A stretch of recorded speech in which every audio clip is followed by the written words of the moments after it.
new music industry podcast, and I'm David Angereeb. Let's dig in.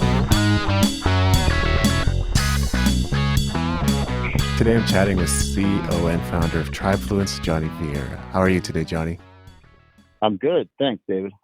You're currently managing talent in LA. How did you come to launch a tech company?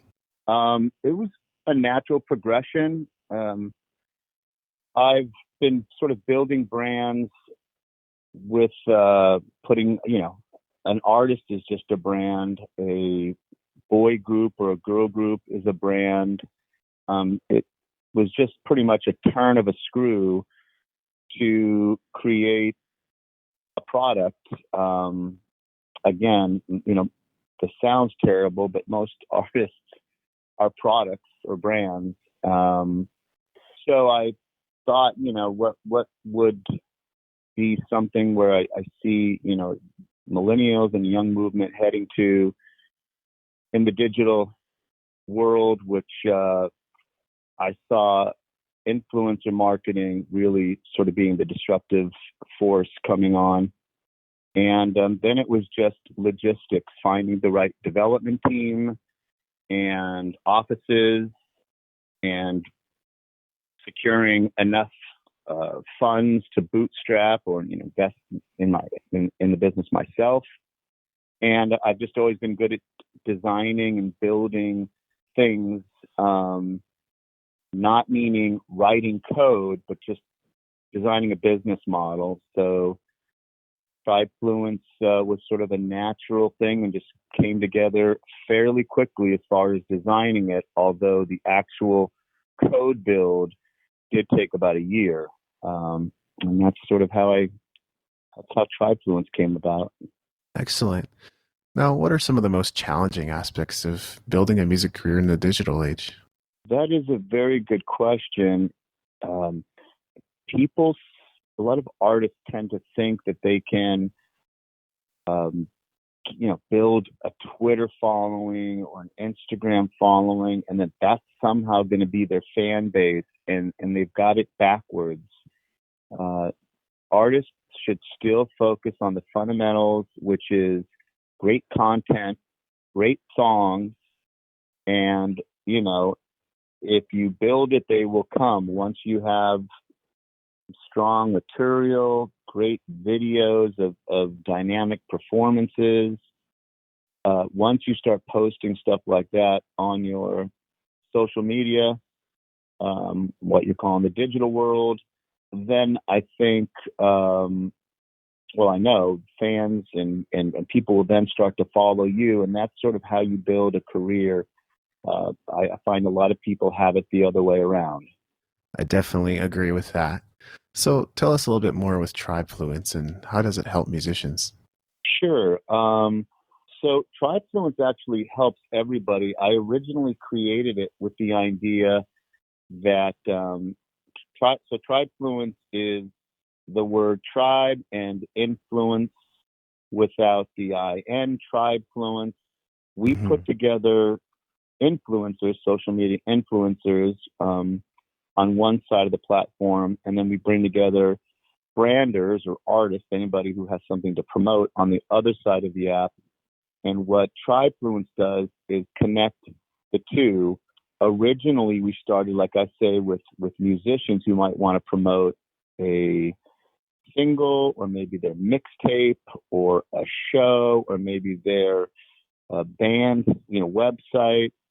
And the way it would work is they would post it, and then we, as the TribeFluence admin, would go ahead and send it out to the influencers that we had set up previously, all influencers, in this case, music influencers or people who have a big following of music enthusiasts, and they listen to this influencer. We have them sign up to the influencer side of TribeFluence. They log on through their Instagram credentials so that everything's verified. And when a music user comes on to TribeFluence, they would upload whatever they're promoting, and then we connect it directly to a tribe or multiple influencers, or what they call microinfluencers. And these influencers share it on their post, therefore sharing the artist's music to many, many, many music enthusiasts. And it's just a really fast, cost-effective way of promotion or advertising. So there's a few things there I want to get into for sure. But first, how did the idea for TribeFluence come about? Well, by the way, let me preface that by saying, since it did start out with the music category, but it didn't take long for us to realize, wait, we could have hair and makeup influencers and hair and makeup products connect. And we could have auto enthusiasts connect, and real estate and food restaurants. So we've got 30 very popular categories that both influencers have signed up on to be influencers of those categories. And also those are the same 30 or so categories that a brand or an advertiser could log on to do advertising in that area. So we do have several different categories. And I'm sorry, was your question, how did it get started? Yeah, how did the idea come about? Interesting you say that. The music industry has gone up and down for many years now.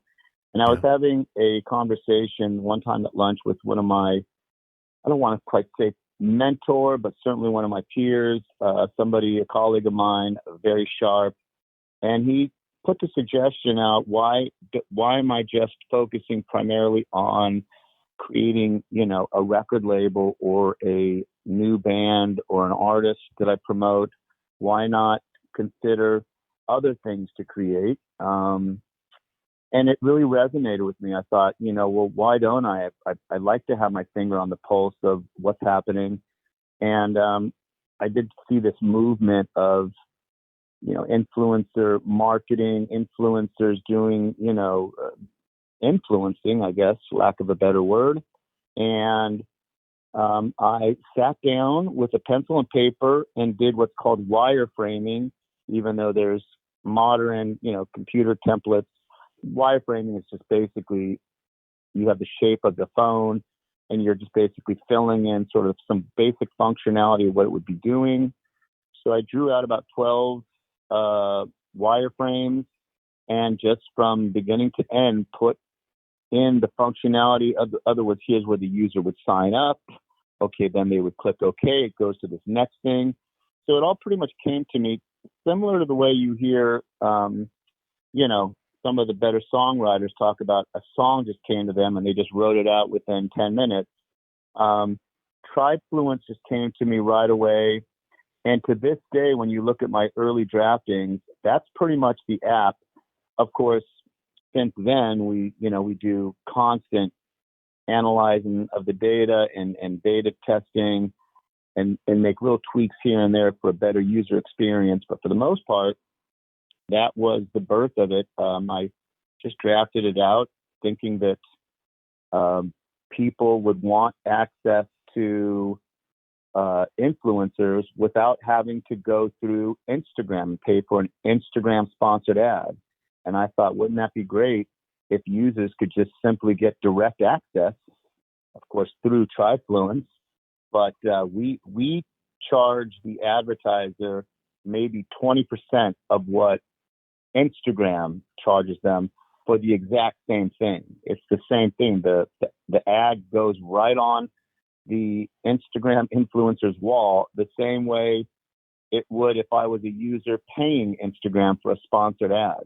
So that's how it was started, and that's the model today. Now, some people in my audience might be confused as to influencer marketing as popular as it has become. So how do you define influencer marketing?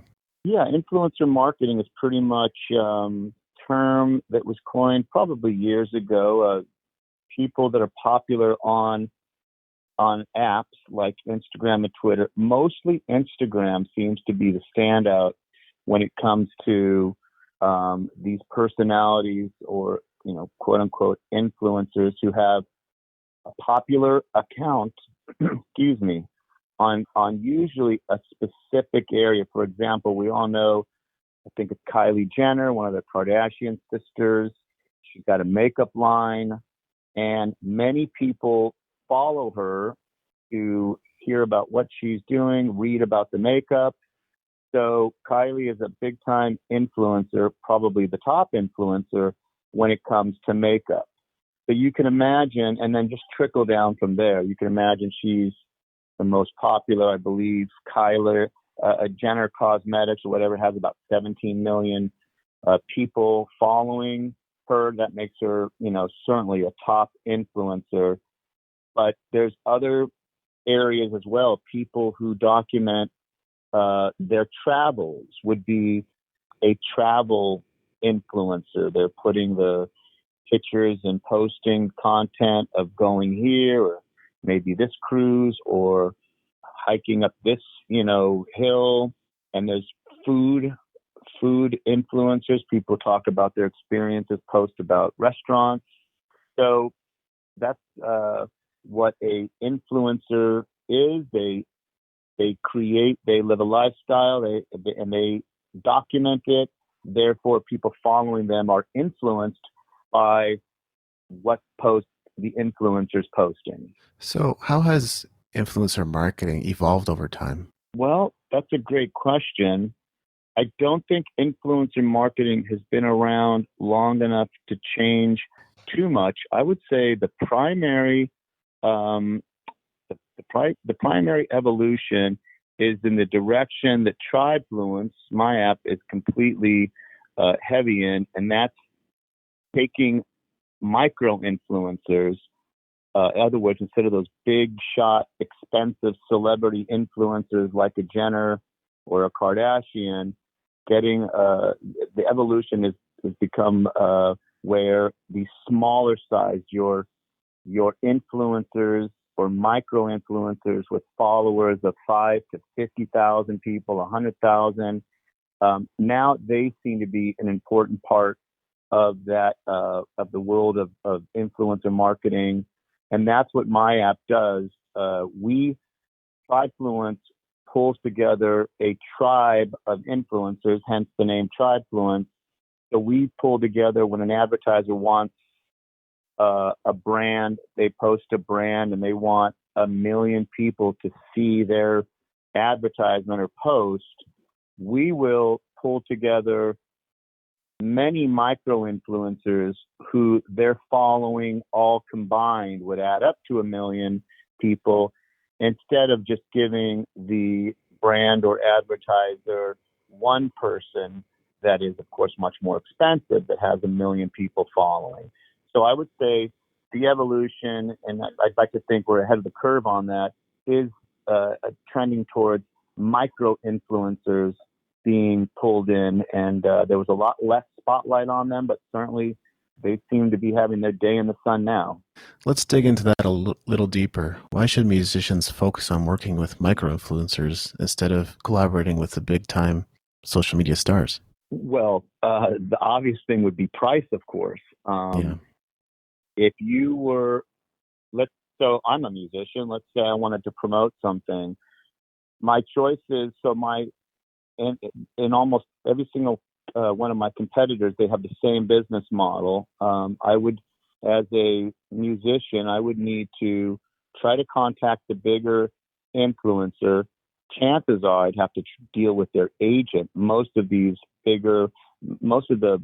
mid-high to high count larger influencers have an agency that represents them.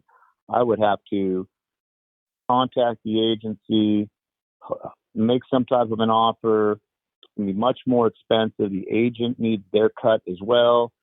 They would have to try to set it up with the fancier, bigger influencer, who, of course, is going to be more difficult because they've got,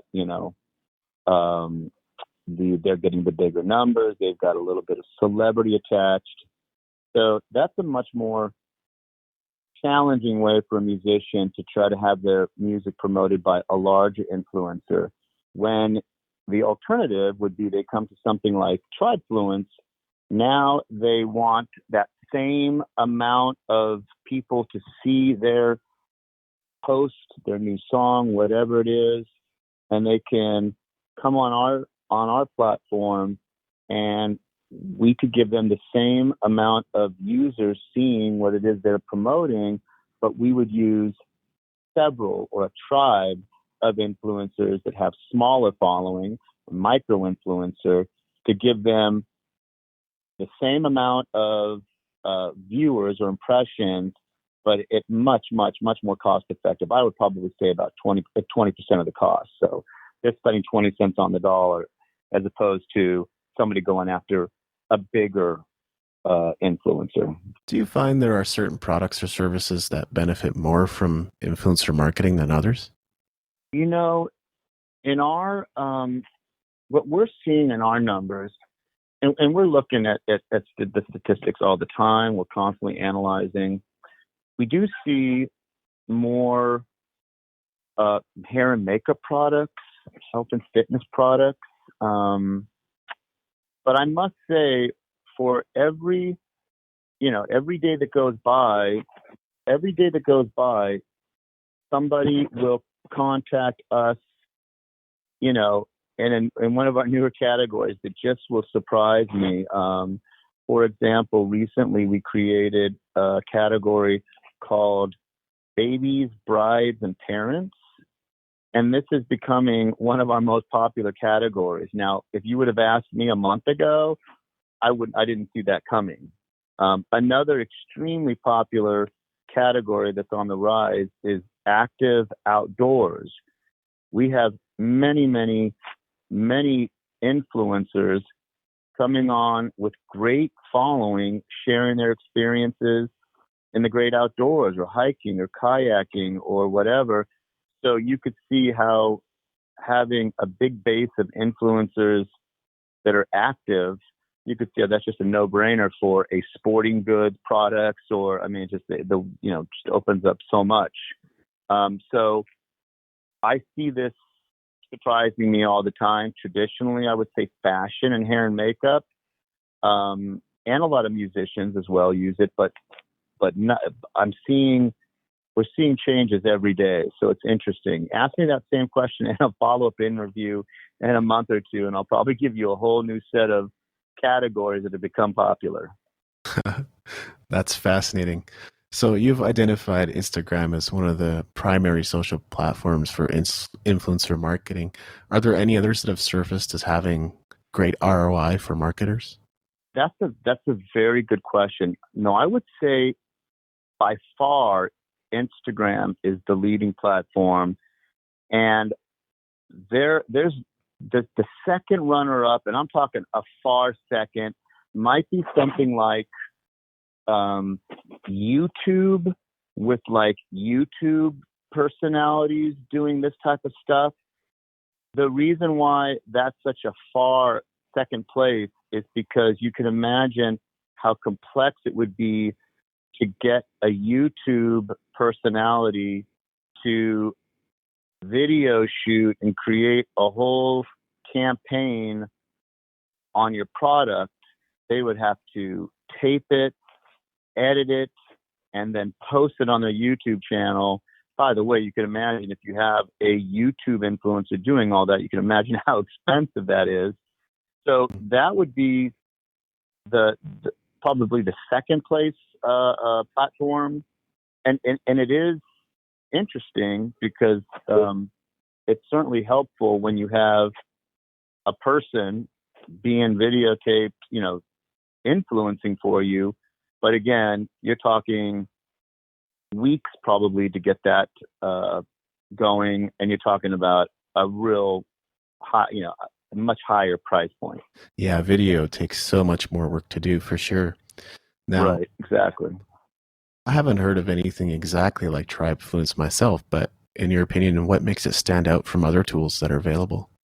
Yeah, absolutely. No, there's definitely nothing like TribeFluence. We have a proprietary code that we've built this from scratch, and it's the only tool of its kind where influencers create a TribeFluence account logging in through their Instagram account. So we constantly have their Instagram numbers, like their followers and how many posts. We constantly have that verified on their profile, on their TribeFluence profile, and also so that the verification process we're the only one with that type of process. And also, TribeFluence is the only app that pulls together a group of influencers to give sort of in fact, our slogan is power of the tribe. So we're the only influencer marketing platform that pulls together multiple influencers. This way, a brand or an advertiser can get their million impressions, but they don't have to pay one expensive influencer with the following of 1 million people. We can give it to them through 10 influencers, who all have 100,000, or 20 influencers that we pull together in their tribe. So it's certainly the only app that utilizes this kind of functionality. What's the best piece of advice you give to a working musician in how to utilize your platform? I would say probably they could call or email me. I've got a consulting company. I would probably want to first speak and see exactly where they're at in their career, and then help them utilize the platform in the most effective way. Other words, let's say they were thinking about uploading a song, but maybe the song wasn't quite ready. So if they're reaching out to me, and again, I'll give you, you'll post up contact info. If they reached out to me or one of my staff, and we could see exactly where they are in their career before they just jump on the app. For example, if the song wasn't ready and they needed some more work, maybe we would steer them into promoting their social media links or a concert date. There's many different ways that a musician could utilize the app. So it's probably best to get a consultation, free consultation first. And I'll certainly give you all that contact info. Fantastic. Now, just a couple more quick questions. We're speaking to both musicians and music entrepreneurs today. So what's the biggest challenge you've experienced as an entrepreneur? Wow. I was going to just right off the cuff say money. It's everything. First off, you have to manage to come up with an amazing product, which I think we've done that. You have to manage to self-fund it. That's second. I think we've been managing to do that, or what they call bootstrapping. You need the company to start the business model to work, and you need to achieve proof of concept and hopefully some kind of profitability. I think we've achieved that. I'd say that's about where TribeFluence is. And then the final hurdle you need to clear, equally as challenging, is trying to get some type of funding or strategic partners, something that can help you scale up. That is, they're all challenging. They're all equally challenging. That these are all speed bumps or hurdles that you're going to hit along the way, probably in that order that I told you. So, I mean, God bless anybody for going for it. If I would have known how difficult it was in the beginning of the journey, I'm not sure I would have ever set out. But I certainly encourage anybody to follow their passion and just make sure that you're hitting all the points. Again, start out with making sure that you've got a great product, and the product has to be something that's going to connect with users, or you're going to be dead in the water. All the other things won't matter. On the other side of that, what would you say is the greatest victories you've experienced as an entrepreneur? Wow. Well, on my music side, I've made a number of pop stars. That feels good when you've got something hitting and you're getting a big check. Although those checks never seem to go far enough. On the startup tech part, I still, to this day, every time I walk into my office, and my office is in a pretty nice part of town, and it's a pretty vibey little office. In fact, one of my walls kind of opens up French door style to the outside, so it's kind of a neat vibe where I've got an indoor-outdoor kind of office.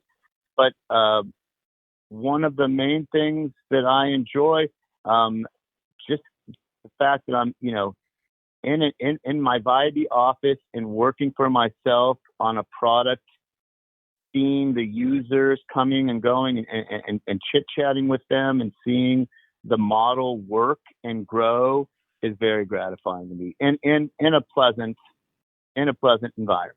That's great. Are there any books that have impacted you or helped you on your journey? Wow, that's a great question.